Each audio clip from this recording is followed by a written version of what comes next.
That LA final, we played at Pauley Pavilion at UCLA where I went. And so I'd see old friends showed up and say, "Hey, Pete, how's it going?" And it's like, "Bob, how you doing? We're about to start warming up." And I was so loose that it helped my play more than anything. It actually just let me slide into that zone state. It was... Just talk about the match that I wasn't breathing 6 to 8 breaths, and I got smoked. I'm on the center court of Wimbledon playing Monica Seles, and what a stressful environment. My first time out on center court. Unbelievable. I have to say that when I was waiting in the room, that if the red light's on, if the royalty is in the box, then you have to curtsy, and right from that room out to the court, I could not slow my breathing down.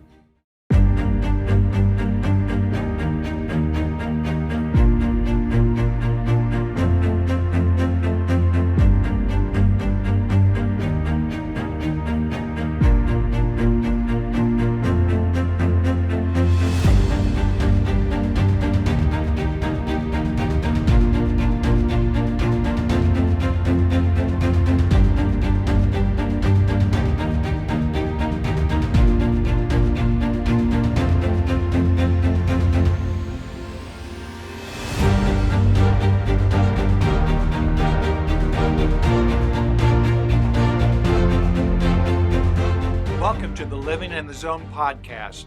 I'm your host, Zone Coach Jim Fannin.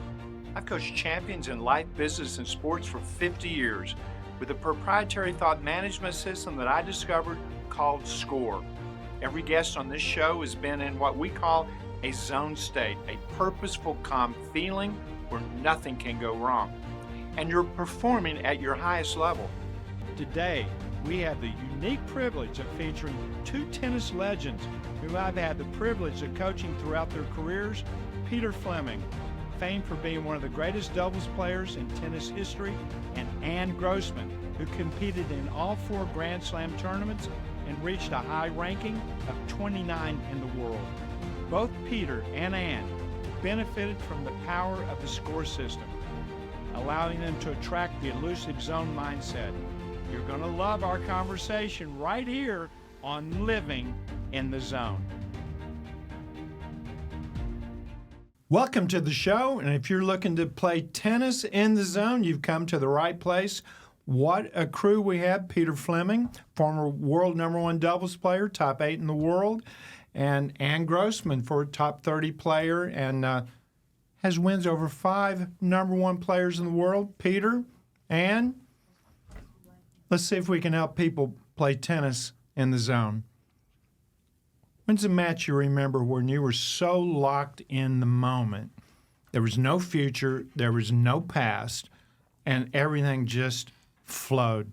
Rhythmical, synchronized, didn't think about your strokes at all. And if you missed a shot, next was your battle cry. You had an illustrious career, a long career. Anything come to mind? Any matches that come to mind where you were just locked in? Yeah. I went through a period of about 2 months where I was pretty much in the zone for the whole time, and I beat John McEnroe in the finals of the tournament in L.A. and played great throughout that match. Then played him again in the final of the tournament in San Francisco the following week, and I remember hitting, it's like maybe the greatest shot I've ever hit in my life. Where at that time I was deciding, okay, if he serves it to my forehand, I'll hit it there. If he serves my backhand, I'll hit it there. So this time I decided, wherever he served it, I'm going to hit it down the line. It's set point for me in the first set. He's serving at 3-5, 30-40. And I decided I'm going to hit the return down the line. And he hits one of his classic, sidewinder, snaky left-handed serves that hits the sideline. So I'm at full stretch, literally just barely reached the ball, and I don't know how I did. I didn't have a slice backhand, but the ball went straight up the line, landed right on the line, first set to me, and the look he gave me was like, "Don't be stupid." And I still think about it now. I get like chills in the back of my spine because I went, "Whoa, that wasn't me that did that. That was some otherworldly person that pulled that off." It was a nice feeling. And You beat the number one player in the world. You've had 5 wins over the top player on the tour. You must have been in the zone in maybe all of them, but tell us your memorable moment, being in that purposeful, calm feeling where nothing can go wrong in your mind. I mean, that was when I beat Martina, and it's interesting that you say that because I hit the most unbelievable, sickest slice on the run, cross court, which I never had that shot in my life. Wait a minute, you got a 2-hand backhand, so that wasn't your strength to slice back. That was not my strength at all. And all of a sudden, I just come up with this unbelievable slice, short, low to her forehand because she was coming in. She lifted it up, and then I passed her, but I was like, oh my God, I'd never hit that before in my life. I was totally in the zone. You know, the longest in my career, half century, that I've seen an athlete in the zone was like 33 days, and a lot of people got in it 20 days and 10 days. You were in it almost a month, which is that's about as good as it's going to get. Of course, you don't need to be in the zone to win. You know, the best way to win in tennis is let the other person lose. What's a streak? One match is one thing. Did you have a run of matches over days where you were zoning in and out?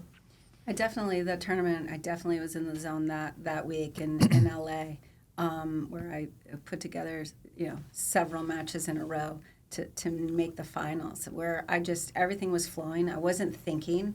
My thoughts were minimal, and the enjoyment was insane, and how I was just loving playing, and I was so relaxed, and the optimism was unbelievable. I felt like I could beat anybody, and I wouldn't say that I went on a 2-month, zone streak like Mr. Fleming over here, but which is impressive. So. Yeah, it's a feeling, and we have people tuning in right now around the world, tennis players. All of tennis players, we chase that zone around the world. Everybody wants to get in it, and sometimes it just happens. Sometimes you can be listening to a song. You're not playing well, but you got a song that's kind of rattling in your head, and you kind of take the song as a soundtrack, and you go out and you play out of your mind, but you don't realize, well, there's that song that helps you, and then you don't listen to that song again. Does that ever happen? No, it's actually interesting because I was playing the Italian Open in Rome, and I had this great song on, and just put me in the most unbelievable mood. I was so happy, and I really don't think I was playing that great. But I went out and I just destroyed this girl, and I played so well, and I remember like that soundtrack that I was listening to. Gosh, I'm old when I say soundtrack, right? But and I kept listening to that same throughout the it's like season. It's like a soundtrack in a movie. The sound throughout the clay court season for like 5 weeks, and I was playing unbelievable. And I think that specific one just like lifted me up. When I met you, Ann, and of course I've worked with both of you for a long time. I've known Peter 40-some years, and Ann, I've known you 50 years, which is really hard for me to grasp sometimes. But when I discovered 5 markers to help somebody get into a zone, it was really not for tennis. It was to facilitate super learning. That was the research. But I discovered 5 markers. Self-discipline was the first one, and concentration second. Optimism, which is right there in the middle of the word S.C.O.R.E, literally and figuratively of the system itself, and then relaxation and enjoyment. When all those markers are balanced at a high level, that zone feeling can be put on almost like an overcoat. It's pretty amazing. Which of those markers was your biggest challenge? Now that you've retired, you're looking back on your career, now you're a certified zone coach, helping people around the world mentally elevate their game to the next level. Was there any one marker? Was it discipline? Was it relaxation? Was it passion? I mean, the tour can really beat you down where it can suck the enjoyment out of you, especially if you lose 5 tournaments in a row in the first round, which people do. That's not easy. Any marker that gave you a particular challenge? Yeah, I would say optimism was my biggest challenge. It's why throughout my career, John and I were we had a good run over 7, 8 years, and I could play still really good doubles even when I was playing terribly, and in singles. Yeah. No, I could play well. Yeah, I just was playing terribly. Period. And yet we could manage to win doubles matches, not because he was carrying me physically, but I could sort of latch on to his belief, his expectancy, his faith, trust, whatever you want to call it.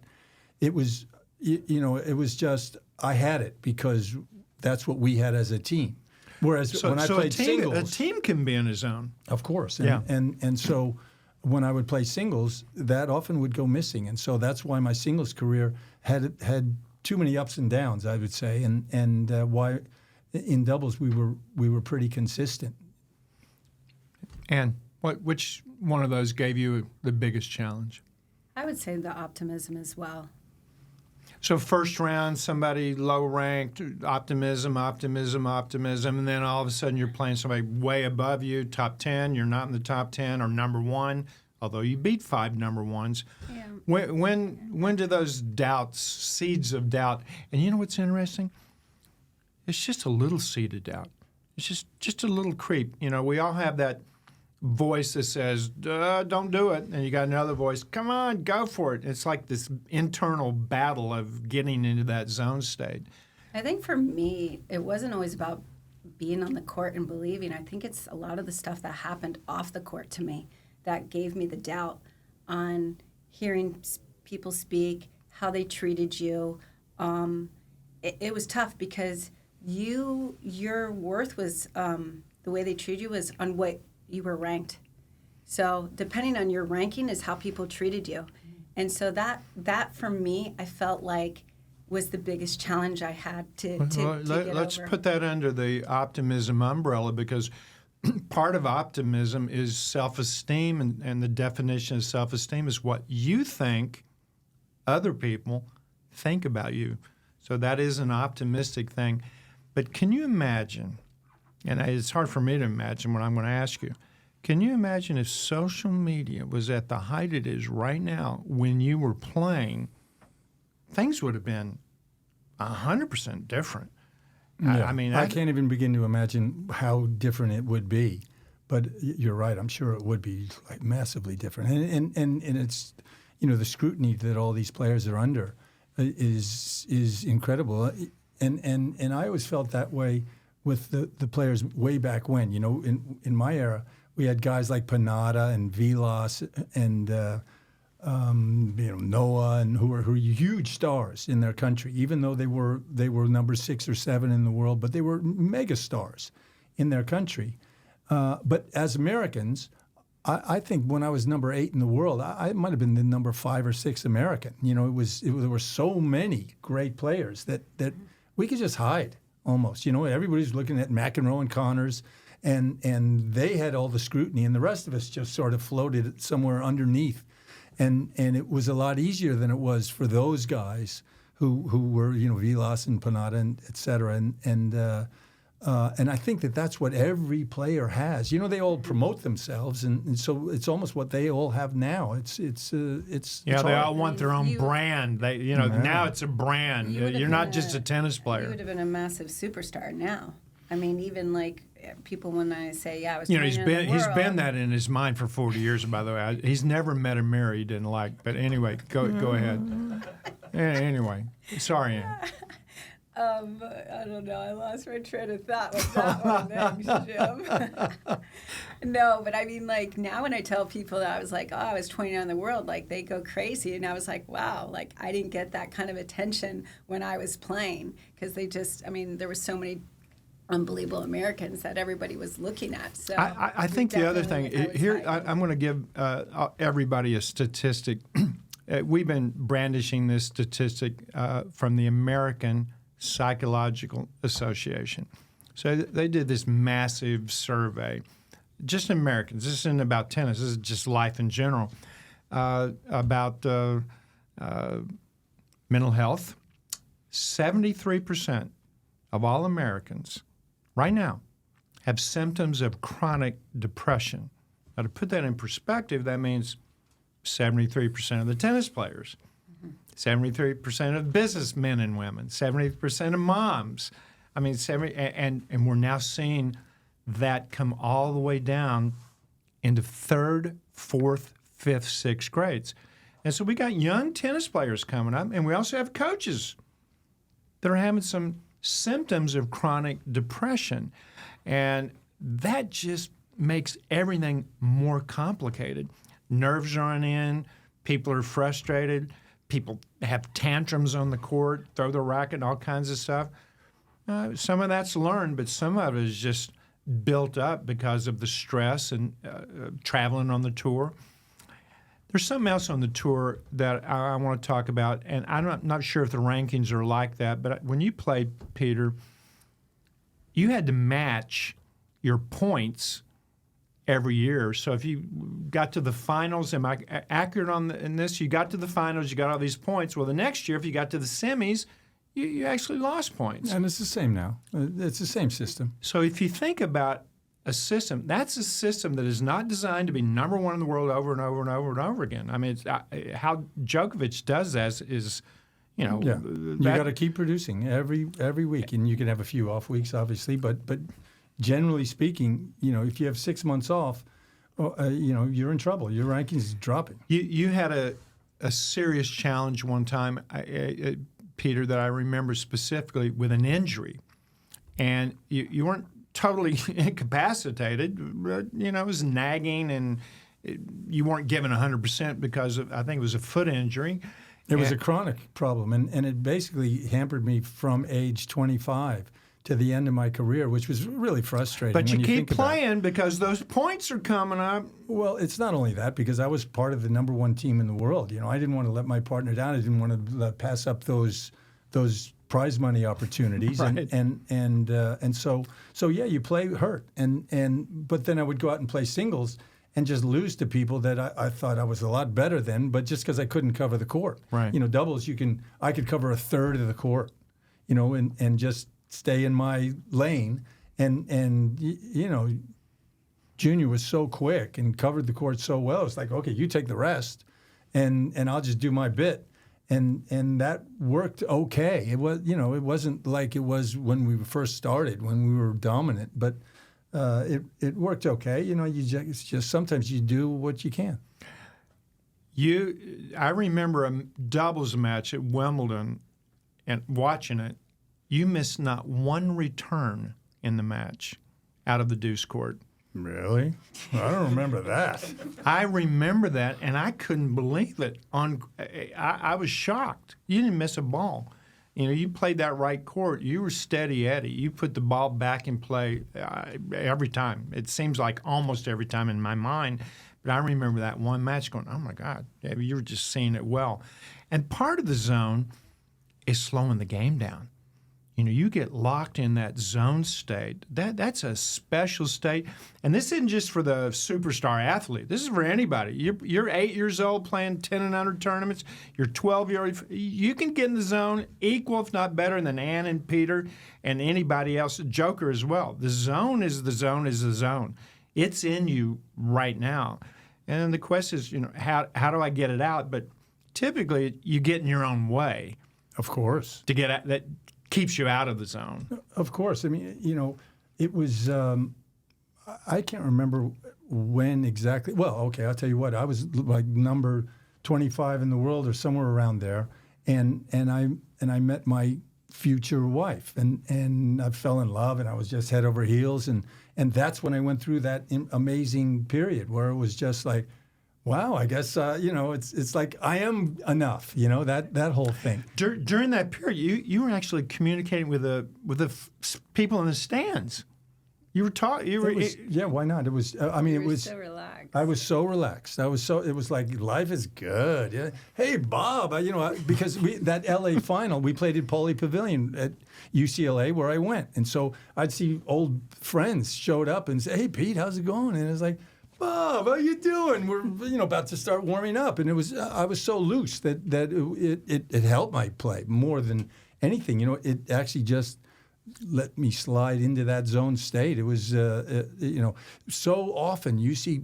I mean, when's the last time you saw a player smile on the pro tour? It doesn't happen. Yeah, what's up with that? You know, and everybody's so serious, and they think that that's the, you know, well, everyone expects me to be this way. I even if saw I'm him laughing, I even saw him on fields not smile or dance or do anything. I thought I was waiting for him to do. He got smoked in Miami, but that's a guy that loves the crowd and is an entertainer. He wouldn't smile. no, it's like a peer thing. You know, it's people think that if they're laughing or joking, that people think they're tanking, and they get abuse on social media. And it's like, what do you know about playing well? You know, you some idiot, you know, on your typewriter keyboard, and these guys. Did you say typewriter? hold on. You know, we're typewriter.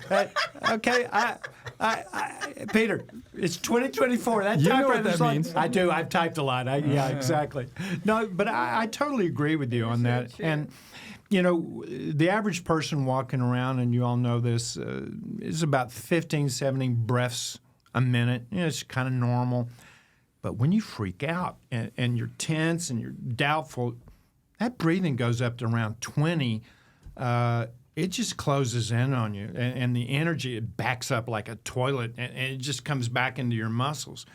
But when you're in that zone state, that flow of just unencumbered energy, it's about 6 to 8 breaths. And during that time, you were having really low, comfortable breathing, no stress whatsoever. Do you remember a match like that, Ann, where you were just so comfortable being in that situation? Can I just talk about the match that I wasn't breathing 6 to 8 breaths, and you know, I got smoked. I'm on the center court of Wimbledon playing Monica Seles, and what a stressful environment. My first time out on center court. Unbelievable. Perhaps the greatest player of all time, the greatest woman player of all time, Monica Seles. So you had a right to be nervous going on the court with her. She was amazing. I have to say that when I was waiting in the room, that you know, if the red light's on, if the royalty is in the box, then you have to curtsy, and right from that room out to the court, I could not slow my breathing down. And I think it really inhibited could you me curtsy? to play. Did you know how to No, curtsy? I almost fell over. Did you actually. curtsy good? No, it was terrible. You didn't know how to do I it? literally almost fell over. You grew up on a farm. There's I no know. curtsying There's on a no farm, so curtsy. yeah. But Curtsy. I definitely was not hitting a high standard of keeping my breathing down between 6 to 8 breaths. You know, when you're in this zone state, you got tunnel vision. But today, when I was watching TV, the Miami Open, and any event, players make a shot and they look to the box. Every time. Every time they're looking at the box, and the guy in the box is going, "Hit it harder." We were talking about more topspin. Peter and I just watched the first 2 matches that we watched in Miami together.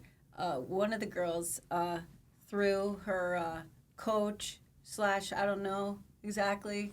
Her team threw them out of the box. The Just umpire kicked them out. You have to leave. She wouldn't play. She was pointing to them. The umpire had to go down and excuse them, and then they finally left. So that was one match. And then the next match, the other girl threw 4 people out of her box. So for 2 matches that we just went out to happen to go watch, That's what's that all about? You know, but that's not even the point. The point is that these players have, you know, how many times did you see Roger Federer or Rafa Nadal look at their box or their coach? Don't remember it. 0. When the match was over. Yeah, 0 exactly. for both of them, okay? They did okay. You know, now every point, you know, the player looks at their box, and if the box is kind of just sitting there, it's like, wait a second, bring me some energy. It's like, hello, isn't that your job? That's not the coach's job. He's done his job already. You know where this starts. It starts when they're 12 years old, 10 years old. You hit a shot, and you look over, and your mom's got her arms crossed, you know, and you're like, oh, okay, I got to try harder. And I remember in baseball, my dad, try harder. And I'm, okay, you know, I'm furrowing my brow, and I think I struck out 3 times that game. But try, T-R-Y, to ruin yourself. But parents are doing that to kids. Parents who love, and I'm a dad, we're all parents in this show right now. And we love them. But parents can get your kid out of the zone quicker than anybody on the planet. They can be locked in And just like that, a dirty look. Yeah, but or- even with not even just sitting there, and the kid imagines that it's a dirty look, and they're going, well, I didn't do anything. I'm just hoping that they do well because I'm nervous. And the kid thinks, oh, you just think it's all imaginary. They probably need to put a bar in all feel junior like- tennis tournaments. Parents, go to the bar, and we'll talk to you when the match is over. I feel like the parents are putting like excess amount of thoughts into their kids. They're making them overthink way too much. And why would that be? Money? Scholarships? You know, Peter, you and I ran a tennis club for 16 years, and we've gone through so many parents. And Ann, you stayed with me and trained there at our club, but the parents were nuts. We had parents fist fights on the court, dad in the lounge, and they both went down on the court to talk through. And I'm like, what's happening? I'm the tournament director, and they got into a physical fight. We had to call the police. I'm like, where am I? What's going on? And I think it's getting worse and worse. And a lot of parents say, I don't even want to go to a match. A lot of parents are terrified to go. I mean, I think the expense of what parents are putting into the game, and I think that's causing a lot of stress on the athlete. They're spending a lot of money for them to get into. They want to go to college right now. Remember what your dad said to you about you and your mom about money? Yeah, $1. So What did they say it again? He said, "Do you realize we have $1 between the two of us?"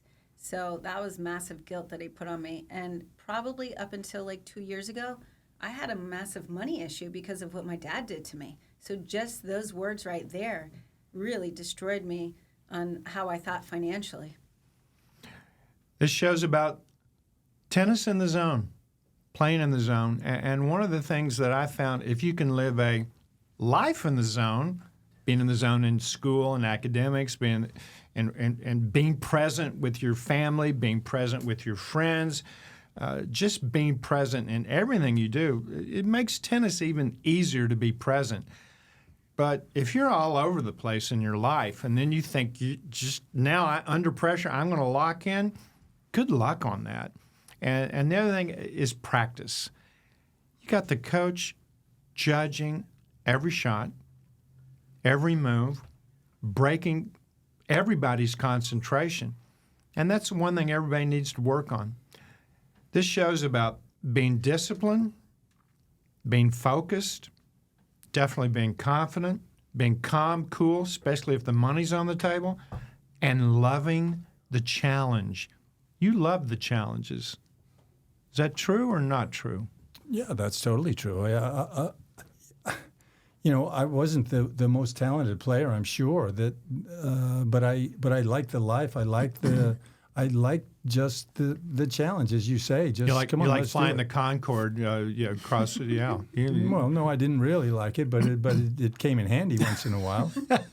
But the trappings no, of it does. success. It takes a special sort of personality, I think, to be able to thrive in that environment. And I guess I had it. So that was a plus. But again, as you say, the ability to balance your life out a little bit and just to enjoy the process it's crucial. So how much fun are you having being able to design a life blueprint? That's a big responsibility. I remember the first life blueprint. Of course, tennis, was the primary arena, not the most important, but the one they were putting all their happy eggs in, and which not necessarily a good investment, but that blueprint, helping somebody customize it, I remember just realizing, man, I got a responsibility to help somebody guide their life in the next year, 2 years, 3 years. Have you thought about it like that? Because you all design life blueprints, and you design a blueprint on reaching goals and visions in tennis. It is a responsibility. Well, first of all, I'm not sure if I totally agree with you that we design it. We help the player help. Yeah, I apologize. design Yes. it. Help design it. And that's a good feeling. Just to, you throw in a bit of wisdom, a bit of experience, and what do you want? Your success Sure. is our mission. So it feels great. Are you kidding me? To help somebody achieve something that I wasn't able to achieve. You know, I spent a long time looking back and going, if only I'd have done this, or if only I'd have done that. Well, that's a waste of time more often than not. Sure. You know, It is. maybe 10% of that might have been worthwhile. The other 90% was a total waste. And yet now we have a chance to get a do-over, really, and help somebody else do it right where we screwed up. It's terrific. It's so fun just having my client hit a high standard, holding them accountable daily, hitting that high standard of the score, managing their thoughts, and how their life has completely changed within 6 months. It's absolutely incredible, and I'm just like, it's better than winning on tour. I tell you, I've been doing this a half a century, and it's been the joy of my life, giving. You get back. There's some disappointments, not too many, but helping somebody come from behind when they've had a collapse, their ranking dropped, or somebody new that's coming out, helping them be the rookie, get through all the rookie stuff. It is a lot of pleasure in helping somebody do that. And it's an honor that people are retaining you to help them do that. It takes a lot of trust. Personal coaching, it's personal. It really is personal. Both of you are very confidential. That's the one thing we pride ourselves as Zone Coach is, well, whatever you tell me, no one's going to hear it. And if you want your parents to hear it, please tell them, but it's not going to come from me. That's the first thing when I was coaching juniors, and still today, I'm not running to the parents and go, oh my gosh, here's what your kid's doing, because they could be the challenge. Mm-hmm. And it's very confidential, and I know the players trust you, and it's exciting. It's very surreal that we're on this show, because 40 years ago, 50 years ago, and here we are full circle. We've joined forces and see if we can change the tennis mentality and helping more tennis players get in the zone. Peter, you reached number one in the world, and getting there's one thing. Staying there when the young bucks are coming after you, that's a whole different paradigm shift. And with social media, because once you win, everybody's talking about what you did and what you're going to do. And, of course, the future and the past is the one thing that didn't help you get in the zone to begin with. To get in the zone, you detach from results, detach from future, forget the past. Next, that's your battle cry. Being in the moment, stretching that like a rubber band, and then you get number one. Here comes the scrutiny. We've seen a lot of players on the tour, they reach it, and they're gone. That's why we got to look at Djokovic and go, wow, that's an anomaly. And that's pretty... To be there or thereabouts for 13 years, as he has been, is just incredible. And you know what happens is you become number one, and it's exciting and it's fun, and often you're slightly the underdog on some big matches, and then you get to number one, and the attitude changes, the whole environment changes, and I remember winning several of the slams that we won and feeling nothing more than relief. Just, whew, okay, thank God we got through that one, didn't screw that one up. And wow. Yeah, it was... That's not a good feeling to carry around. Oh, my goodness. You know, it's whereas the first couple, it was ecstasy. You know, it was really exciting and just what a thrill. Wow. I didn't think I'd be able to actually ever win a major, and then to be in that situation and not to choke and just to come through. It's like, oh, not bad. You know, that was exciting. and you know, but then then there was this pressure almost, you know, well, how many we should win every one we play, you know, and you know, that's hard to do. It's never ending. Yeah. It's almost never enough, really. But I think that's why the S.C.O.R.E system is so awesome, because it just keeps it simple and keeps you hitting that high standard daily. So yeah, well, you know, the S.C.O.R.E system, I'll give a brief overview. I mean, it's met the test of time. I mean, 50 years hasn't changed. It's self-discipline, concentration, optimism, relaxation, enjoyment. How's your attitude? How's your mindset? How's your score level? It's exactly the same question. And what we've done at Zone Coach is now we can break it down to say, what's the missing link for you mentally? Do you need more concentration? Do you need more optimism? I had one client who was in a zone state, and they were playing a match. He had too much optimism. I don't want to see your report on the guy that I'm playing. Well, we've been doing that for 12 matches in a row. I go out and watch the guy. I scout it. I boil it down. I come back and go, here's how you're going to beat him. 12 times in a row we've done that. We've won 12 matches. I'm playing great. I don't need it. Optimism goes up. Score level's out of balance. Of course, he lost that match. Balancing your score level, which is really how you attract the zone. And this program's been proprietary since 1979, and kind of a secret. We haven't put it out into the public. You know, top athletes have used it all over the world, but the score system definitely works. But I think it works because it helps you in everything else. Mm-hmm. And I'd like to speak to all tennis players right now. You're more than a tennis player.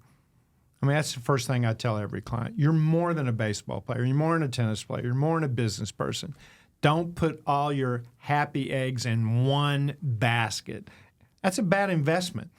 Yes, it's your most important arena because you spend time, money, effort, energy, anguish, all that stuff. But you got to love the journey. You really do. You got to love being you. You got to be your genuine, authentic self. And I'm seeing kids now, you know, I kind of left the tennis scene for a while, coaching other sports. I come back, look at it now, and I'm seeing a lot of cookie-cutter games. They all seem the same to me. Big forehand, off forehand, two-hand backhand, big serves, and I just feel there's something missing. Even watching commentating, no offense to current commentators, but who's talking about the mental side of the game? I don't hear commentators talking about tactics and strategy, and they have low relaxation. I think we're missing a whole element in the game that could help people from all ages and all abilities, and that's what Zone Coach is all about, and that's what this show is all about. This show is about winning a 10 and under tournament, or just going out and beating a buddy that you've been playing, and it's not in a tournament. We got to get the joy and the passion back into the game. I mean, y'all came back from a big tournament and said, wow, where's the joy? Where's the happiness? Where's the fun? And you can see the box. You know, it's got 4 people in there. I don't know who's in there, a manicurist and an acupuncture. I mean, everybody. There's a whole entourage. But everybody has an entourage. It's not just the number one. It used to be only the number one player. He could afford an entourage.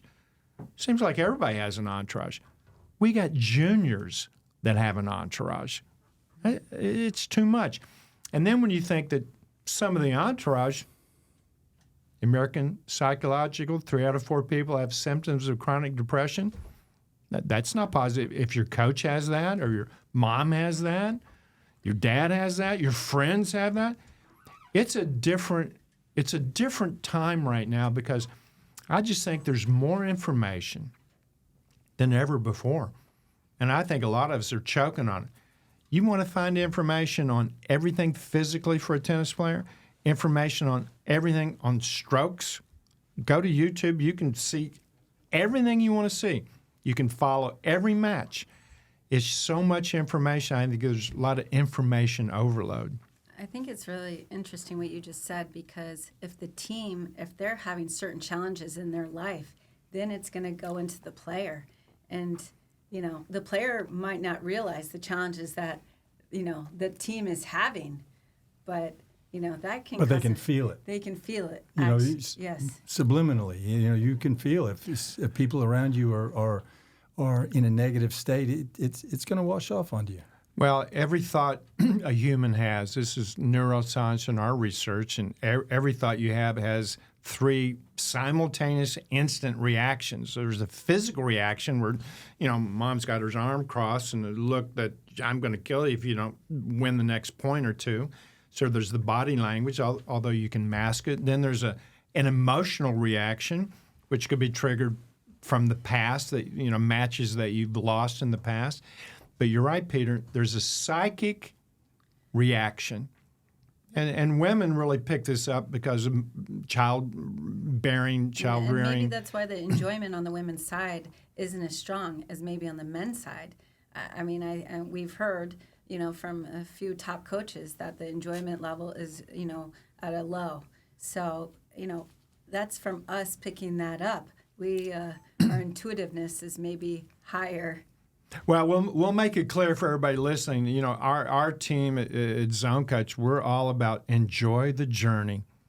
It's about empowerment, isn't it? And we're going through a time in history. Our society is not at a real high empowerment moment, are they? It's people are struggling to make ends meet, and the different health issues that people are having, and I think that what we're trying to do is to help people understand themselves and learn to just you can figure it out, and you're in charge of what your life turns out. Peter, to be. you're 100% accurate, and the S.C.O.R.E system, it's a self-management system.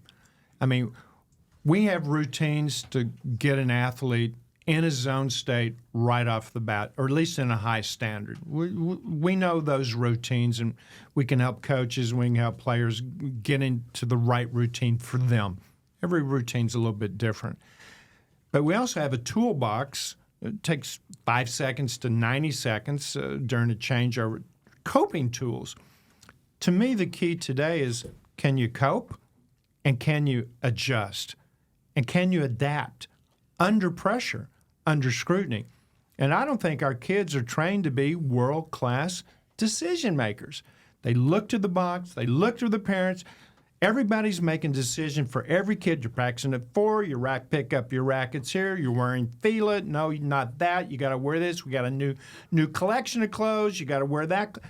Everything is decided for every player. No, absolutely. I mean, do you feel that when you go out on the tour now and see it? I just know that when I was growing up, I had to arrange who I was hitting with the next day. I took care of everything. That doesn't happen today. That doesn't happen now. By anybody. Everything is organized by the parents. It's absolutely incredible what tournament they're playing, who they're practicing with, and I just don't think that the kids or the players have control of their life. Everybody is telling them what to do. Yeah, if you're looking to get into the zone, and Peter, zone coaches, myself included, and we've got a system of thinking that will help reduce your thoughts collectively in your life 30, 40%. And that's eliminating things that don't serve you well. And it's just a lot of crap. It's not needed. The other thing is helping people stay out of the past. That's the biggest. You can't worry unless you anchor your thoughts in the past. Then replay it, sprinkle a little imagination, push it off into the future. Now I'm biting my fingernails, and now I'm worried. I've seen more worry in young athletes, 10 years old, 10-year-old athlete. Do you worry? Yes. What? Really, you're 10. What do you worry about? And then he gives me a list of everything that he worries about. I'm like, so we're in a different time. We're obviously here to help. But if you're looking to think less, produce more, and have a simple, balanced, abundant life, Tennis in the Zone. Peter Fleming, thanks. I'm so glad you're here. It's surreal for me, but it's an honor to have you on part of the show on a regular basis. And you know what I think about you and Grossman for half a century. It's hard for me to even say that. You know how I feel about you. I'm excited that you're certified zone coaches. I really am. I'm excited that you can give tennis players around the world, men, women, doesn't matter if you're just trying to win a club championship or just want to get better, that you can give them an edge in their life. And I'm really glad you're part of this. I'm excited. Tennis in the Zone. Thank you, Jim. Awesome to be here. Peter? Thank you. Yes, sir. Thanks a lot. Thank you. Thanks for watching or listening to Living in the Zone podcast. Make sure that you subscribe so you can be up to date on all of our information and content. Go to zonecoach.com where you're going to learn more on how we can help you live your life, business, or sport in the zone.